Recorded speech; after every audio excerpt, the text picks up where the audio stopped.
So, ayan po siya guys. Tapos, hanapin lang po natin yung add account.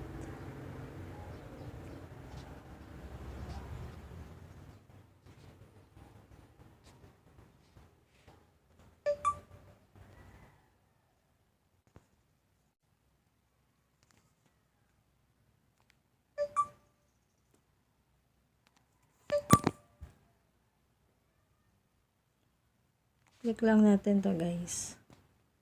Tap lang po natin ito.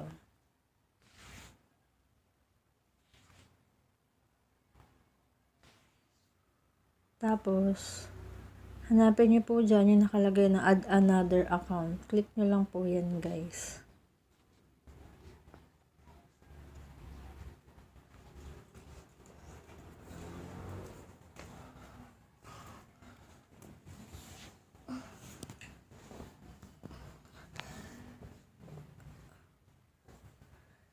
Yan guys, napunta na po tayo dito. Wait nyo lang po.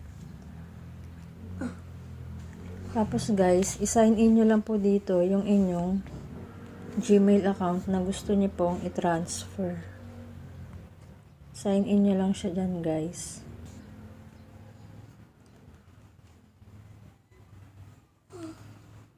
Pero hindi ko na po ipapakita guys kung ano po yung aking email account. So guys, ganun na po yung gagawin nyo. Tap nyo lang po dyan yung inyong Gmail account. So guys, pag na-enter nyo na po yung inyong Gmail account, lagay nyo na po dito yung inyong password. Yan, ganyan lang po yung gagawin nyo. So guys, hindi ko na rin po ipapakita kasi alam nyo na po kung paano nyo na po yan gagawin.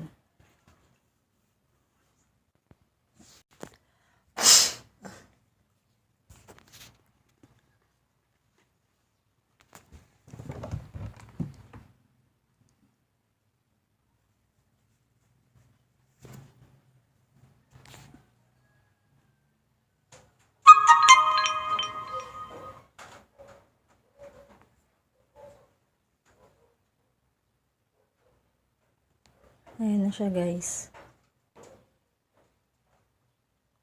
Ayan na po yung lumabas. Tapos, i-click nyo lang guys yung yes, I'm in. Ibig sabihin guys, kayo po yan.